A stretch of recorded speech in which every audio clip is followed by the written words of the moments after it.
கர்த்தராகிய நான் ஏற்ற காலத்தில் உன்னை தீவிரமாய் நடப்பிப்பேன்னு சொல்கிறார். பாருங்க, ஏற்ற காலத்தில் உன்னை 1000 மடங்காக உயர்த்துவேன் அப்படின்னு சொல்லிட்டு, ஒரு விதமாக இல்லை, 1000 மடங்காய் உன்னை உயர்த்துவேன். எப்போ அப்படின்னு ஏற்ற காலம்.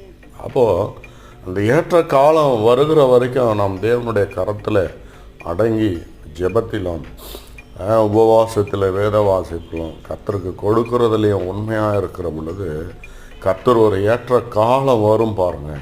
அந்த காலத்தில் வரும் பொழுது உனக்குன்னு வைத்திருக்கிறத அதை 1000 மடங்காய் கொடுப்பார்.